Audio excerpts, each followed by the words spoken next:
Hello mga kabartudes! Maganda pa rin tayo at magandang pogi. Alam ko na marami na nag-aabang tungkol dyan sa naging ombudsman si Boying Rimulya. So titingnan natin kung anong nangingibabaw sa enerhiya ni Boying Rimulya. Singit ko lang tong video na to dahil marami pa akong mga kausap. So, gusto ko makagawa ng video kay Boying Ombudsman Boying Rimulya, ha?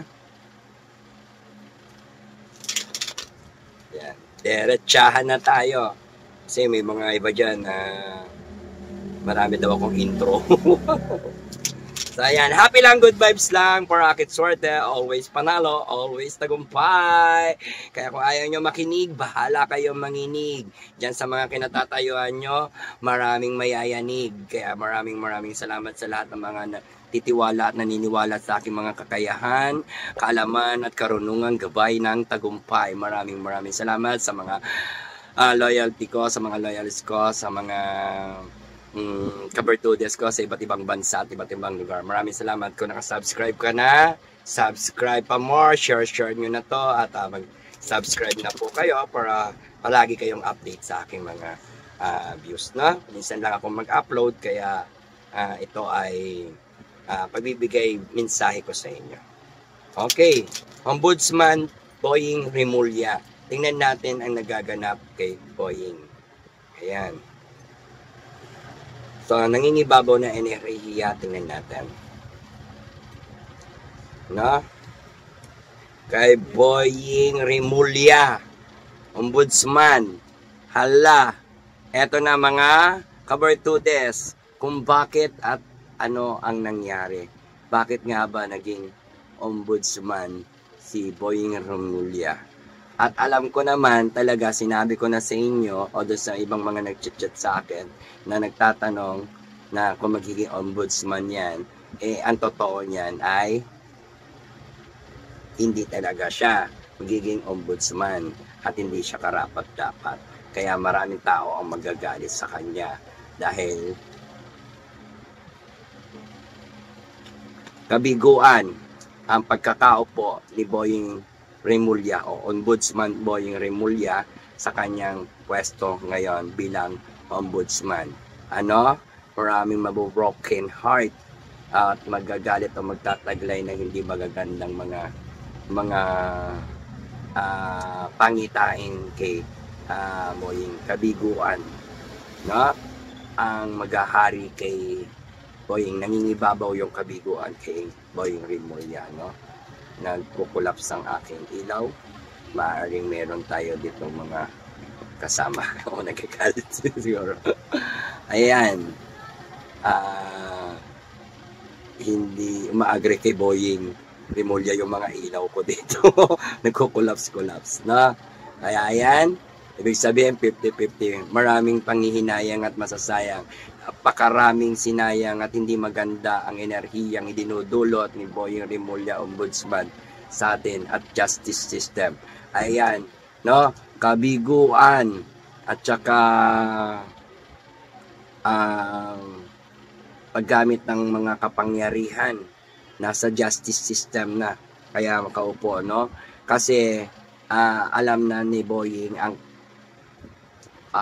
na mabibigo na sila o matatalo na ang kanilang mga pinaglalaban o ayaw na o galit na ang mga tao sa kanya sa administrasyon at sa mga korap. Ayan, no, ang daming korap. Ayan, issue tungkol sa korap at saka justice. So ang enerhiya ng ni Boying ngayon ay justice system, korap, or tinatawag natin ng mga flood control at saka road control, yung mga nasayang o sinayang, no? Mga kayamanan ng bansa o kaban ng bansa, no? Mga kaperahan o malalaking halaga ng pera. Nandyan na, tingnan nyo naman. Ang nangingibabaw na enerhiya kay Ombudsman Boying ay yan, no? Kabiguan na at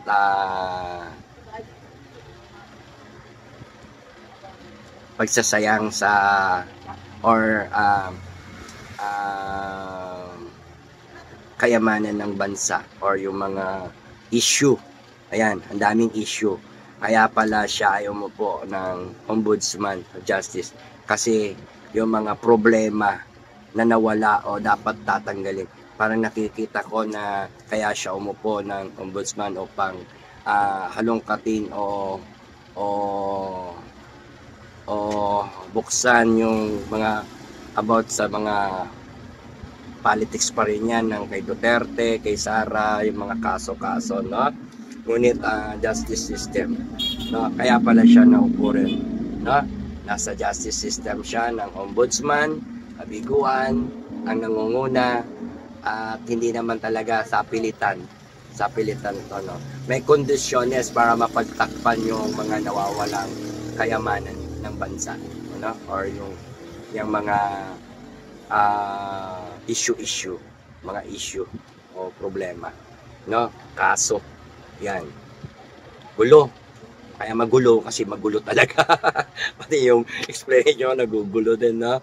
Pero yan ang malinaw. Kaya malinaw. Kabiguan, ang enerhiya niya ay puro pasakit sa puso at saka damdamin ng taong bayan, ang mga tao. At saka yung mga issue sa mga corrupt or kawalan ng mga nawawala sa hinahanap ng taong bayan. And then ito yung justice. Medyo inaantok na ako kaya medyo bilisan ko na lang kasi yan na, nakikita nyo yan, ha. So tingnan natin yung pitong pangyayari o nagaganap kay Boying, kay Ombudsman Boying. Ayan, Remulla.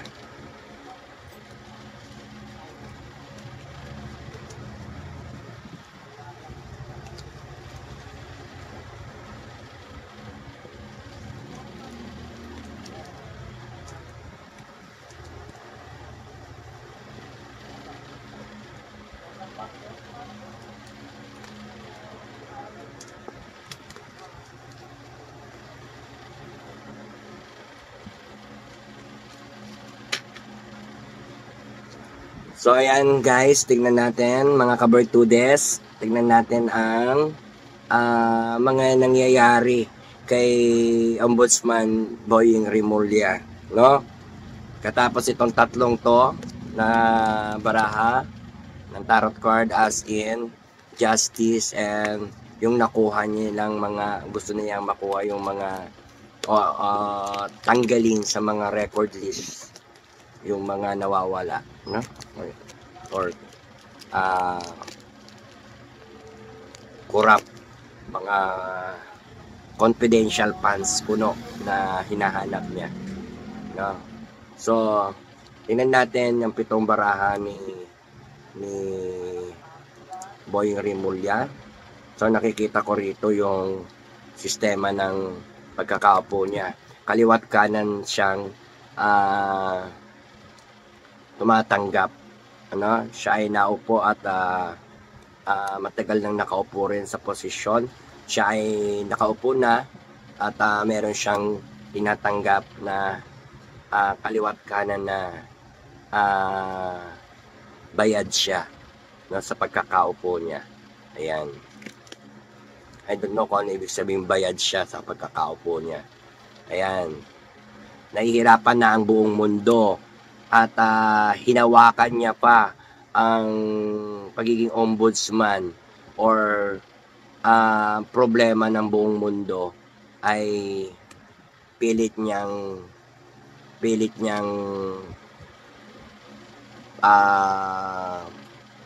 pagtatakpan sa taong bayan ang baluktot na batas niya kumpara dito sa gusto niyang patunayan na kaya niyang paikutin ng mundo o ang mga tao, no? Ayan, isang babaeng kontrabida ang nasa posisyon na pwesto ang nag-utos pala sa kanya at hindi lang nag-utos, hindi lang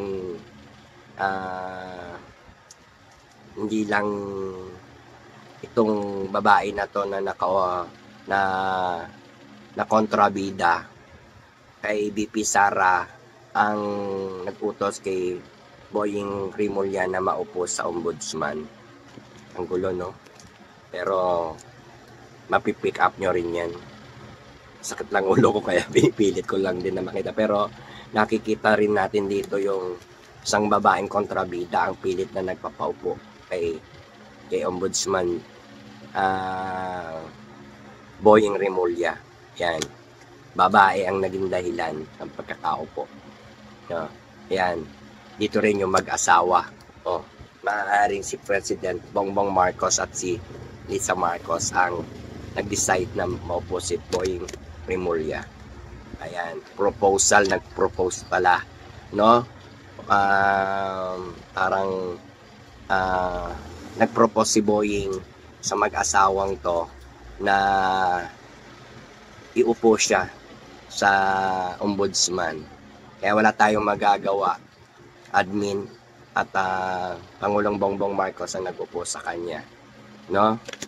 Ayan, para sirain ang pamilya Duterte, no?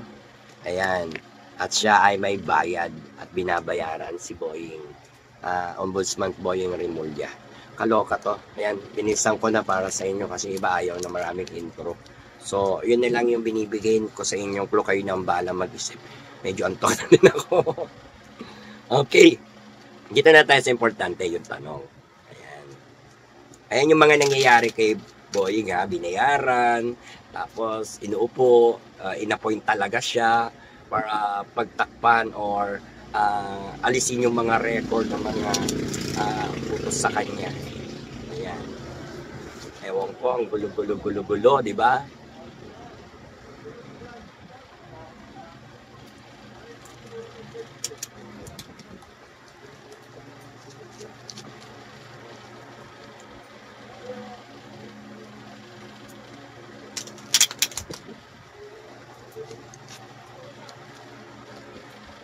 Ano ang plano ni Boying Rimulya, ni Ombudsman Boying Rimulya kay BP Sara? So, tingnan natin. Nakuha natin na gusto ni Ombudsman Boying Rimulya na biguin or tuldukan na or saktan or kalabanin talaga si BP Sara Duterte na hindi maupo siya sa 2028. At alam nyo na ibig sabihin yan. Yan ang plano niya kay BP Sara. Yung mabigo lahat ang pamilya Duterte sa mga sirain. Sirain, durugin. At ayan, saksakin yung puso. So, ganun. Ayan, kayo na pambala mag-isip niyan, ha. Ayan ang plano ni Ombudsman Boying Rimulya kay BP Sara. Na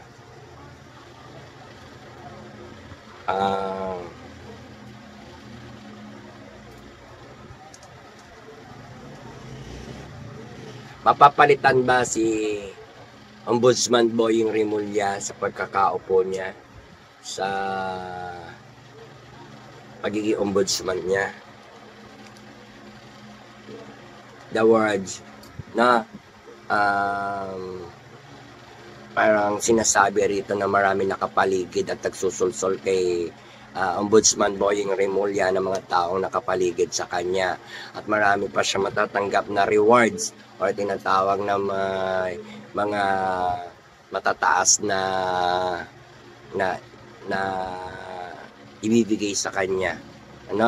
Or iaatang or papakita. Maraming nakapalibot ng mga tao kay Boying Rimulya or sinatawag natin na maraming rin na gusto siya ang maging ombudsman na mga kagrupo niya or kalaban ng admin ang kanilang titirahin, or yung kakalabanin.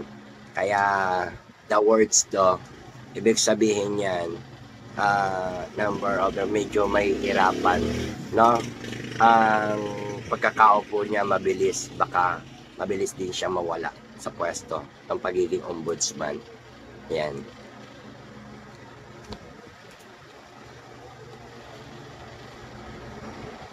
Maraming ayaw kay Ombudsman Boying Rimulya.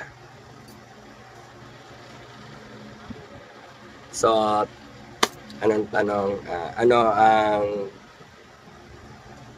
mangyayari sa taong bayan sa pagkakaupo ni Ombudsman Boying Rimulya? Tingnan natin ang saloobin.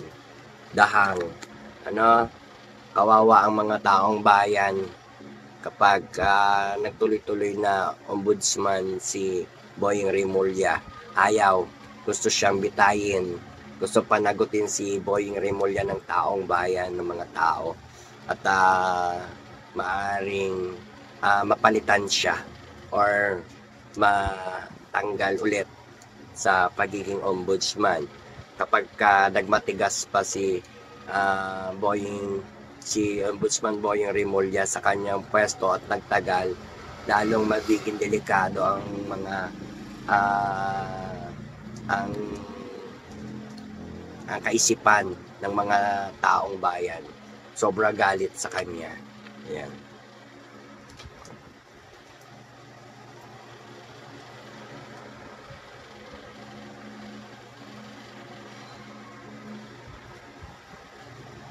Okay. Ano ang susunod na plano ni Ombudsman Boying Rimulya? Antok na. Ayan.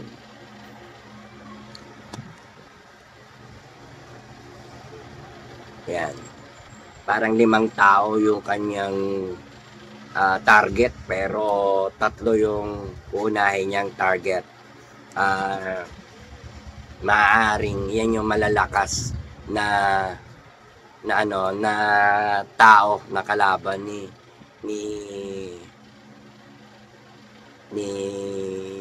Ombudsman, si Sara, si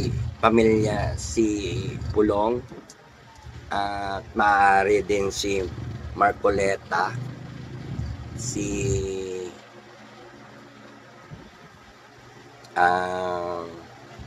kaya pa yung isa,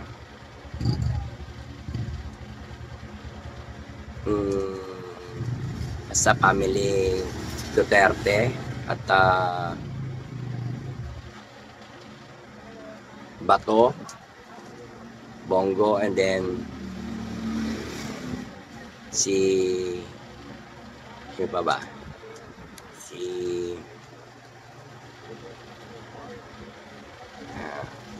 Targetin niya rin yan si Barsaga. Yan. Kaya ingat sa kaguluhan. At tignan natin ang last card.